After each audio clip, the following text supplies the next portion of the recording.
Why do you want a regenerative farm? Because you want to regenerate life on Earth.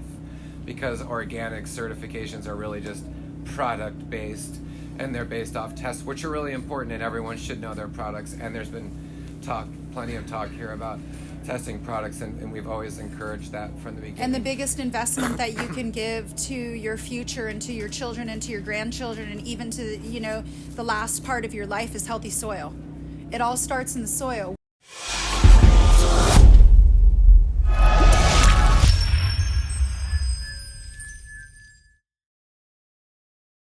Open up some discussions on, what kind of things that Michigan is needing and what kind of things that, Michigan needs to bring into the future, or maybe some of the trials and tribulations that have happened, and maybe we can have some discussions on, some solutions.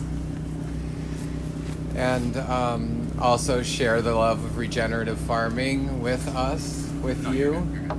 Okay. Yeah. It's really wonderful to be back here. We were here in the springtime talking about different techniques. We've met a lot of people, seen a lot of people again this year that have used a lot of those techniques, and they're growing, and it's really amazing to see a lot of the flower that's come from this year. So using natural systems really does bring on really beautiful flowers, and we're really seeing a lot of expansion throughout cannabis farming, with hemp growing now and outdoor growing. So it's really amazing to see how these ideas can be expanded and they can be put into field farming. So we've been really paying attention to how hemp is being farmed, and the seeds, and some of the issues that have come up with that. In Michigan here, it's really a beautiful environment, and so using There's more seats if you all want to come in. Sorry. No, you're fine. Yeah. But yeah, there's just a lot of things in the environment here you can use to your advantage when you're growing indoors and out. And it's really amazing here that you can grow 12 plants next year in your backyard. And then even more if you have a medical license. So we'd like to encourage everyone to keep their medical license and to continue being a caregiver, I think, as long as possible. Yeah. And what Josh said, I just really wanted to touch on. There's been lots of people throughout the couple of years that have really taken on a lot of all natural closed loop techniques here in Michigan. And I've seen some of the most beautiful flower out of this state, and I just really wanted to give you all some big ups, because it's moving really fast here, and I'm really stoked of the outcome and where Michigan is headed. I think that just to sort of start that off, in utilizing your natural resources, we're going to talk a lot about outdoor growing, and maybe also how you can utilize that indoor. But because you do have your 12 coming up, and you all can go and talk to your parents because they can have their 12, and your aunts and your uncles and everybody, and to take advantage of that is really taking back our power of this plant. This plant has been prosecuted long enough, and now we have an amazing opportunity without licensure to grow 12 plants, and we want to grow them as big as you can. And we know that you can grow 5-pound beautiful outdoor plants here in Michigan, with zero money, just a lot of effort put into it. So that's sort of where we're going to focus today. And what struck us when we came here was the leaves. Like, the changing of the leaves here is unbelievable. Michigan is so gorgeous, and leaves are one of your best resource. So in the fall, when you've cut down all of your plants and you've harvested your gardens, you can look out at the leaves, because they've taken all of the minerals down deep. As tall as the tree is up is as long as the roots are, whether they're down deep or whether they're out over the ground. And that means that they've been mining for minerals all that time. And they put all of those minerals along with bacteria, cyanobacteria that's been on the leaves protecting it, all is in the leaves. So what a great resource.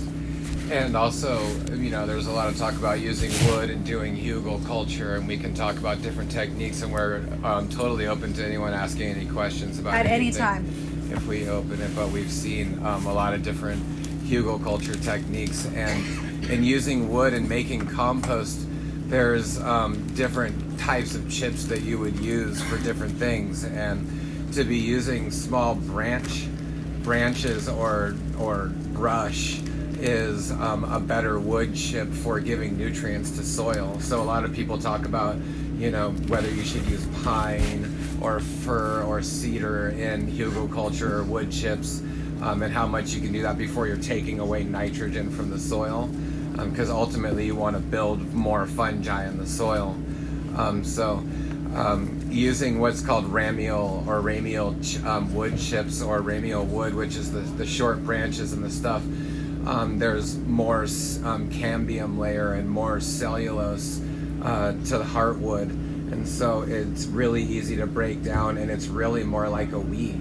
So there's a lot of alders, there's a lot of vine maples and different things that grow in watery areas, and that's amazing about Michigan is the water level. There's just a lot of water plants here and deciduous trees. So what we're encouraging people to do is, even if you're growing indoors, is to really, our whole thing with regenerative farming and is really just mound mindset, like mounding things everywhere. A compost pile is mounded leaves, mounded chips. Maybe it's dirt that you've used that you want to remediate some other potting soil that you've done. And I know that there's some good resources locally. Chris from Country Roots, a good store that's going to be offering a lot of raw materials, and I think raw materials are really important in growing. So being able to have branch or small trees or tree tip wood chips are good, and also like that with the leaves, that has up to 70 to 75% of all the trace minerals and enzymes and growth that the tree is mining is in the leaves and in the ends of the branches. So and can you add too much? Nope, you just can't. So we've gone from hot compost piles, which we might use for like our early nurseries or something like that, but now all of our beds have just become our compost piles. Where do you take it? To the beds. Where do you take it? To the greenhouse. Everything is just layered on top. And if you're always keeping your balance of, your carbon, which is everything that we just talked about, anytime that it turns brown, it turns into carbon. Even if it was once green, like say your ganja stalks, when you first cut them, they're still going to have trace amounts of nitrogen in them. But if you leave them out and they start to, dry out for a long period of time, then you can consider that a carbon material. So you always want to be able to have a little bit of nitrogen in there to be able to activate the microbiology, because the microbiology wants to eat that nitrogen-rich, fresh plant material. So really want to balance maybe your 2-to-1 carbon to nitrogen, but as much carbon as you can possibly get in there. We know now through the science of understanding cannabis and agronomists and people looking at the way that cannabis grows, it needs a tremendous amount of nitrogen because it's this very large growing, very nutrient uptaking. Yeah, it is that too. Yeah. Nutritive. Yeah, it's nutritive. And it takes so much that the more fungi that we give it, the more that it's able to dig down into the root system and mine the minerals that it needs through that mycology web. And right now is the time when the water comes and when biology grows. So now is the best time to start your compost piles. And so whether you're getting a bunch of wood chips, now is the time to just gather up wood chips because they're going to grow. It's basically an IMO pile at that point. Everyone knows what IMO is. Indigenous microorganisms. So you're collecting your indigenous microorganisms. Yeah. And, and this is an opportunity to talk about mycorrhizal fungi, and also how to grow that and how to build that now, so that it's totally available in the springtime. So mycorrhizal fungi needs roots to grow on in order to survive, and those roots can be found in some of the leaves in some of the forests that you have. I mean, all these forests have like a lot of thousands of years, probably in some cases, of leaves falling in the same place. And so if you can find deep pockets of that, there's going to be an amazing amount of living organisms in that soil, and it's going to be clean. It's not going to be the kind of soil that you have to be concerned about bringing indoors even. And if you have beds or indoor pots, 15, 20 gallon continuous pots, it makes a lot of sense to go into the forest at this time and just even take handfuls and use it as in pockets in your soil, just to kind of bring on the living, and even those leaves, those old leaves, are going to still be raw material to build the organisms. There will be mycorrhizal fungi in the soil if you're getting it fresh and putting it straight into your soil. So let's say you have outdoor beds or some kind of beds in your backyard or even fields. Most deciduous trees have endomycorrhizal fungi, and there's many different kinds of species of endomycorrhizal fungi. But as we know, Colomus introdices is the one that really bonds with cannabis. But I totally believe there's more than that. It's totally been studied and tested that many do. So this is a highly adaptogenic plant. That's the beauty of cannabis. She's totally going to adapt to the environment that she's put in. And when you all add all of the intelligence of Michigan into the pots and into your gardens that you're growing, then you're going to create a plant that's only specific to Michigan. It's only going to be specific to the microorganisms of this area. It contains that Appalachia. And when you have that weather, then those microorganisms have the intelligence to grow out that plant to its full potential.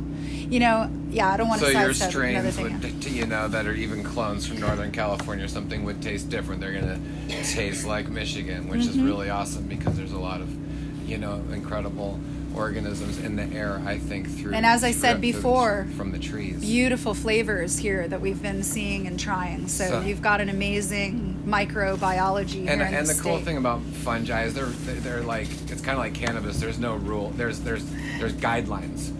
Like spores and fungi are constant new exploration of what can and can't happen. But it's really beautiful that ecto and endo and different kinds of mycorrhizal fungi can work together symbiotically in the web of life in your soil, in the rhizosphere.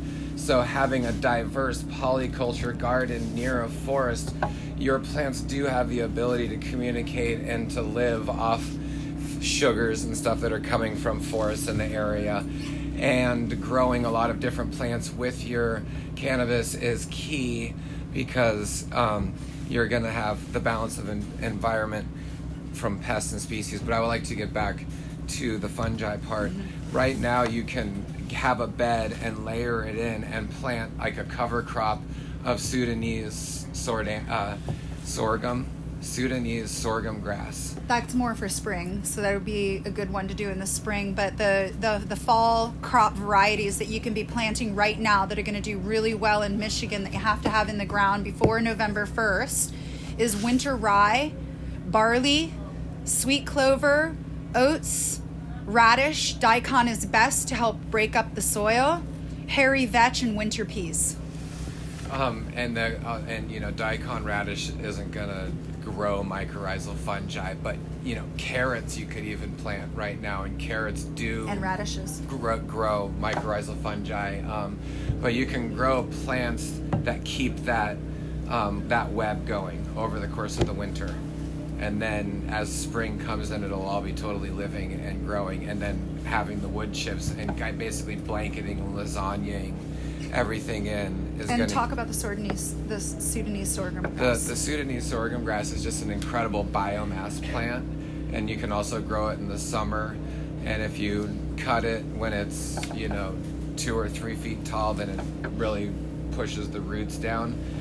and it can grow up to 50 to 100 different kinds of mycorrhizal fungi. So a cover crop is gathering nitrogen and airborne bacteria and stuff from the air and putting it into the soil. A cover crop is also a root system which can aerate soils. So if you're in a compacted soil area, like clayish or something, daikon radish or some kind of a brassica, alfalfa is one that goes really deep. Would push the soil out because the daikon's so big and it goes down, and then you can let it rot in the soil and it can just add to the microbiology of the soil. So you can use cover crops to sort of condition your soil. And you can use cover crops indoors as well. So anybody that's running pots or any kind of beds indoors, Sudanese sorghum grass, it's definitely something to start introducing, because it is going to be holding on to. We know that Mycorrhizal takes quite a time to create a relationship with the roots, and it takes too long actually for the cycles that we're putting cannabis plants through. But if you have Sudanese sorghum grass that's in there all the time, then they're continuously feeding that Mycorrhizal, which is the same as you're overwintering. We have to think about that. So we've created these beautiful beds during the summer and the spring. We brought them. They're just gorgeous. Now, what are we going to feed those beds so they can continue living over the series of your very deep, cold winter? You all get a lot of snow here. We want to make sure that those microorganisms have beautiful food storage that are going to get them through the entire winter. And that's why we were mentioning a lot of these. So if you even if your rye or your barley only comes up, this much before the hard frost comes up, as soon as the snow comes on, that's still going to create a tremendous amount of nutrients for the microbiology. So, and I even like the idea, we were talking with our family over here, and they were saying, why not start your ganja seeds really early and let them kind of start really slow in the winter, and then as soon as the spring comes, they just have an established root zone.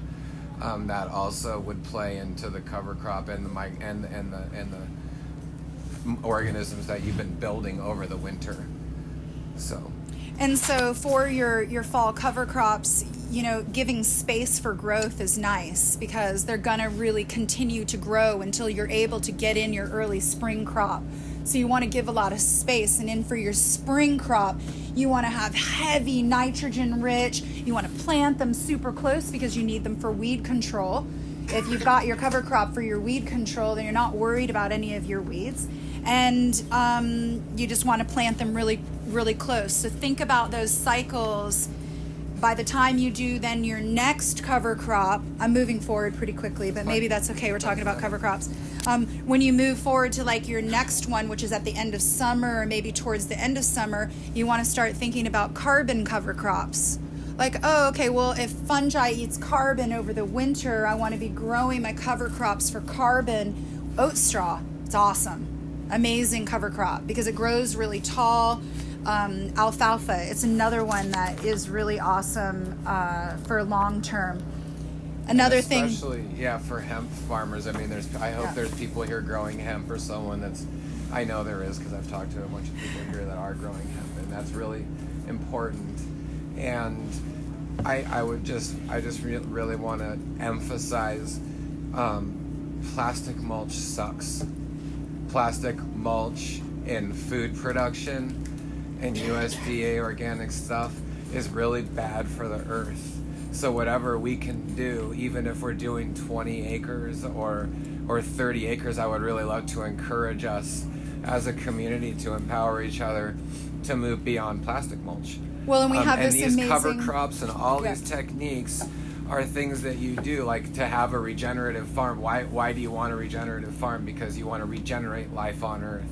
Because organic certifications are really just product based, and they're based off tests, which are really important, and everyone should know their products. And there's been plenty of talk here about testing products, and we've always encouraged that from the beginning. And the biggest investment that you can give to your future and to your children and to your grandchildren and even to the last part of your life is healthy soil.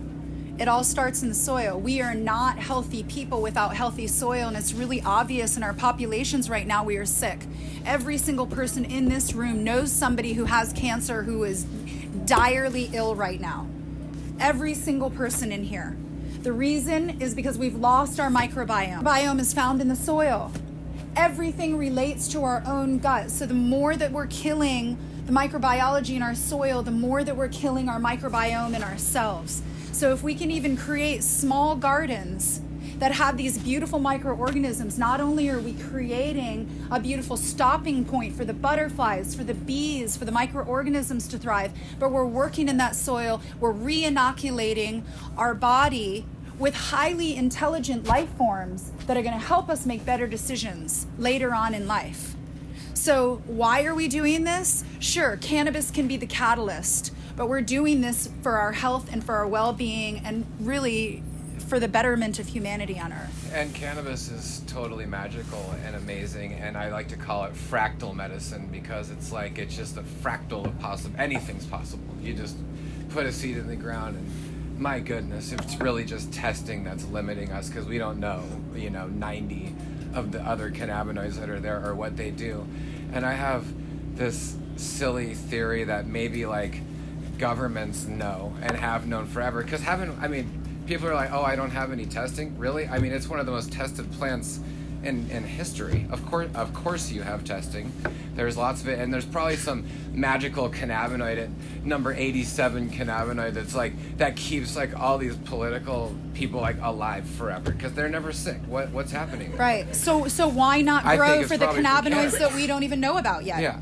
So we always say that sort of as a joke, but it's real. Let's grow for the cannabinoids that we don't even know about yet, that we already know are in our flower, that we know that every single flower that we put out to the industry, whether it be to our good friends, our grandmother, or consumers out there that are going to buy it, we know that we're healing them with it.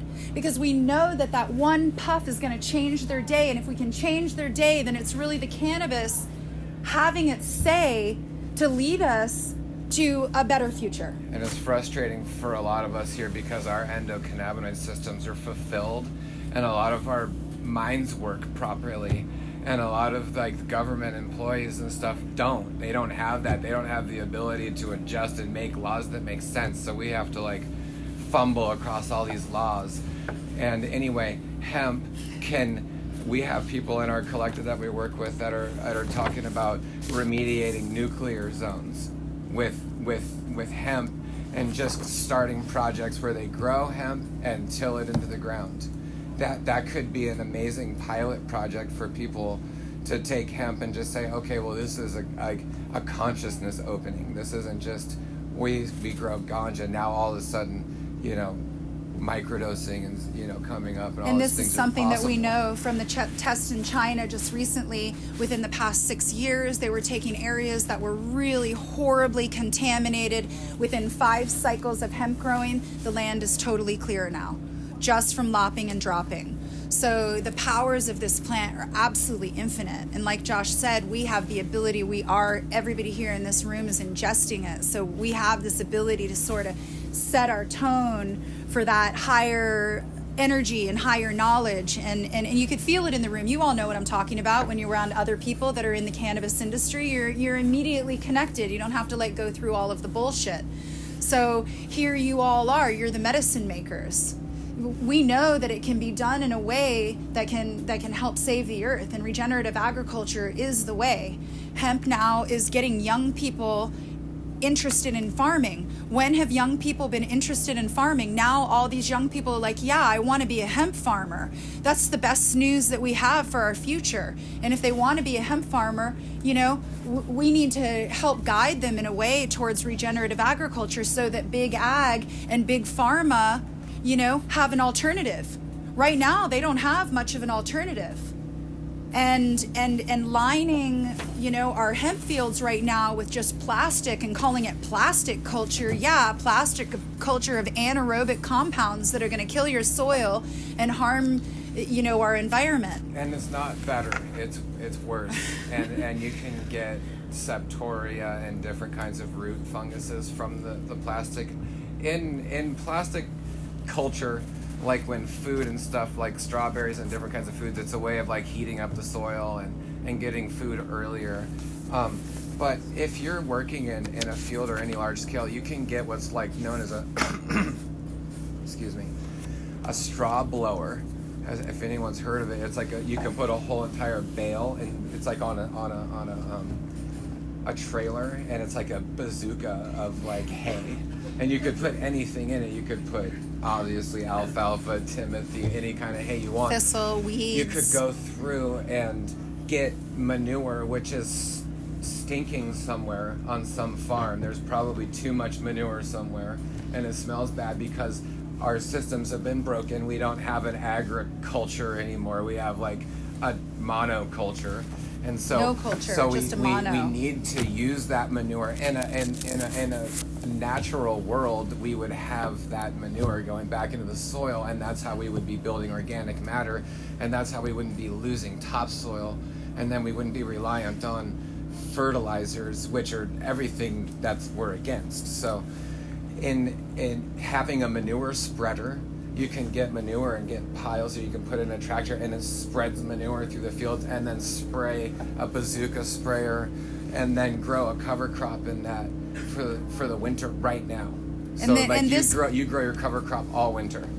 And this is something that can be done to scale. You know, we're talking about what is scaling, what's healthy scaling. That's the big question right now. 2019, moving into 2021, you know, we're going to be discussing how can you properly scale, how can you regeneratively scale hemp. It's an important topic, and I really, you know, encourage you all to think about that. Because when people say to us, how can you successfully scale? My question back at them is, are we comparing big ag to successful scaling? Because if we're comparing big ag, then the answer is no, we've not successfully scaled at all. It hasn't happened yet. So that's why we have this incredible opportunity to scale. You know, maybe it's that we can only truly handle, now that everybody has grown their 50 or 30 acres, we can only handle, you know, drying that much, or we can only dry, you know, 100,000 pounds. Maybe it's going to be that we're going to go back to small farmers and sharing lands and saying... We think we're scaling with more intentional farmers. Yep. Everything that we've ever learned through history of agriculture worldwide is that large corporations come in and take over. Of course they're going to. And the government is going to create laws that support that, because it's like putting a puppy in a cage with a cougar and expecting the cougar not to eat the puppy. I mean, the government... And the cougar's not bad. It's just what we've created already. Like we can say, oh, the government is this, or the corporations are this, or big ag is that, you know, but we've helped feed all of that.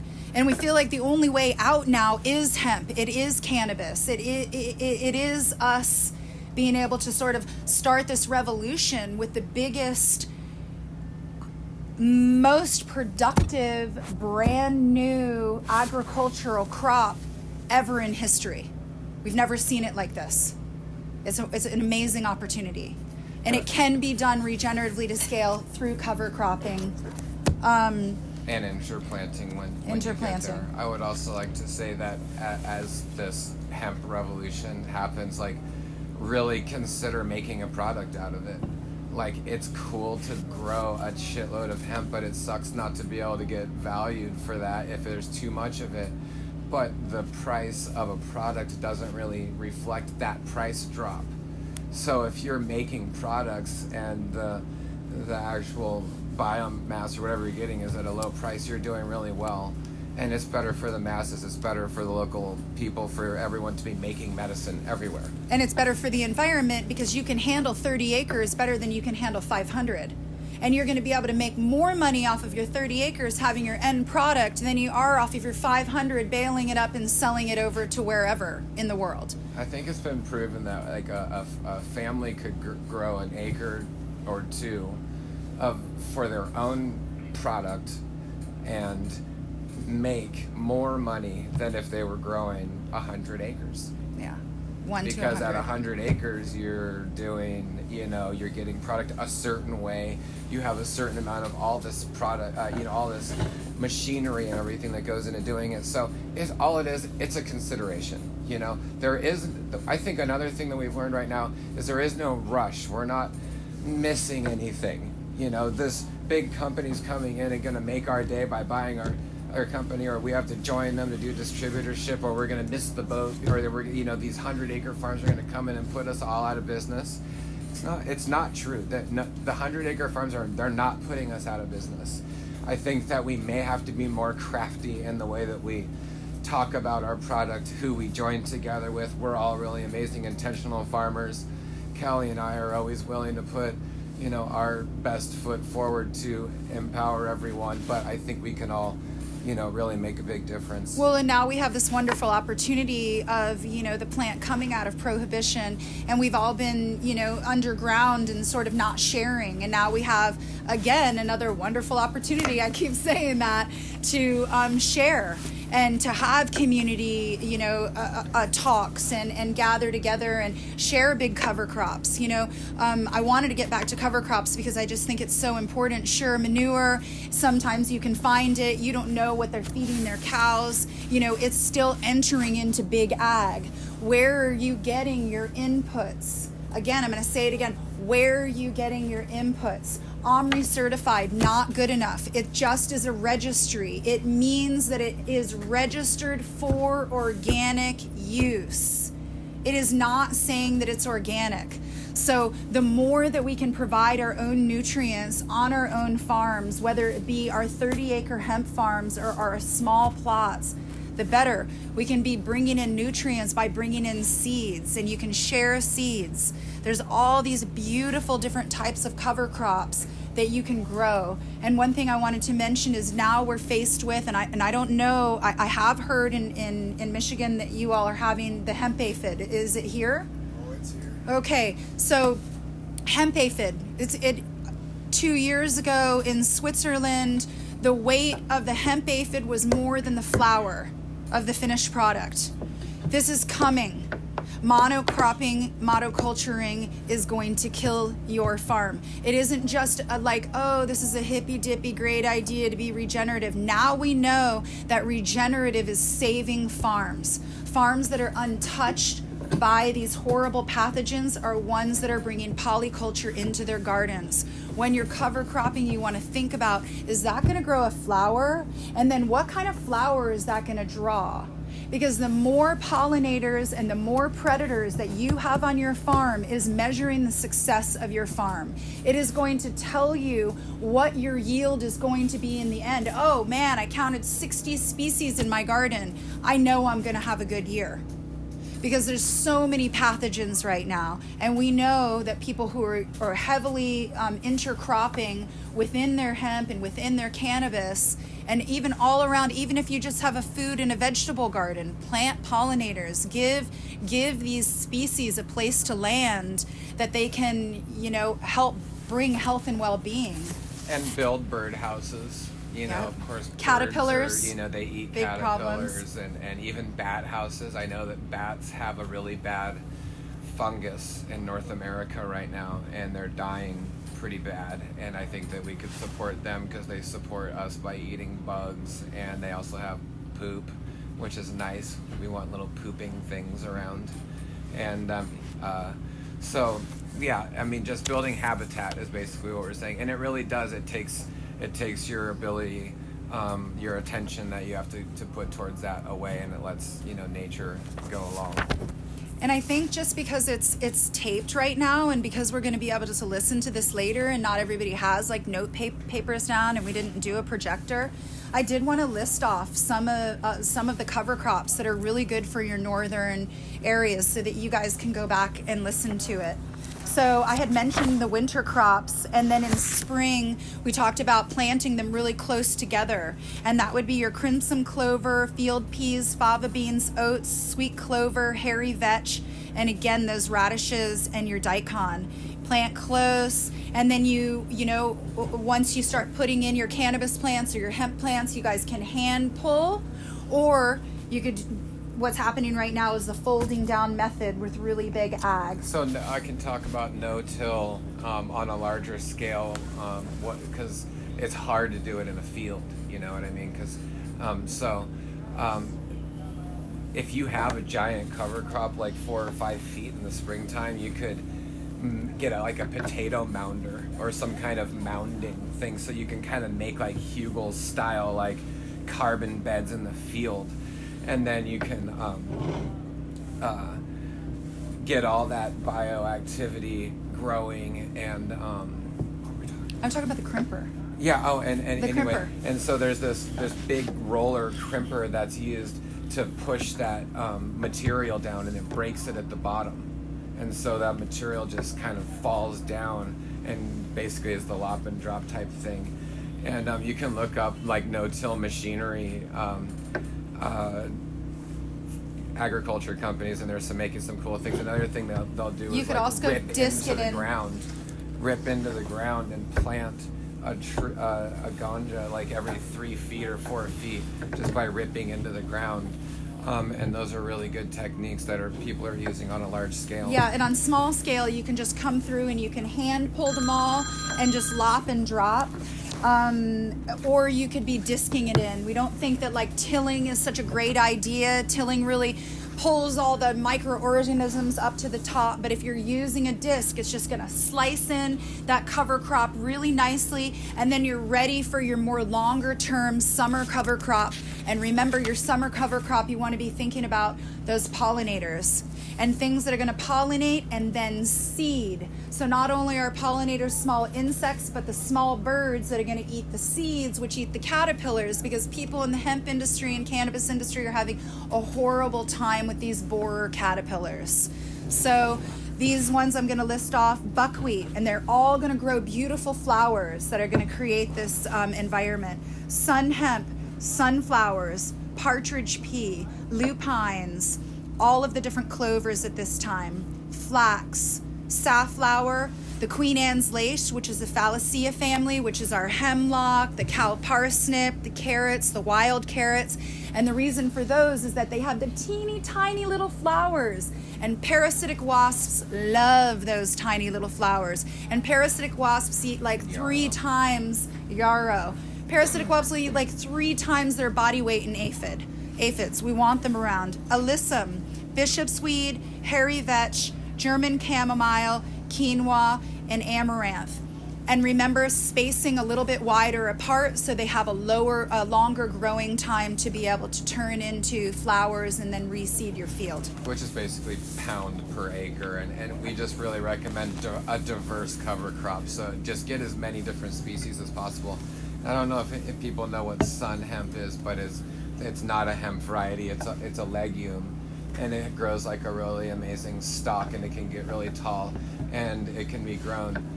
It's kind of a little bit more of a southern crop as far as fields go, but it could be grown great summer crop. Indoors really easy. It makes like an amazing stalk, so it's kind of a really good carbon source. It's kind of like ganja, where it has like the fatter stem, and it's really good.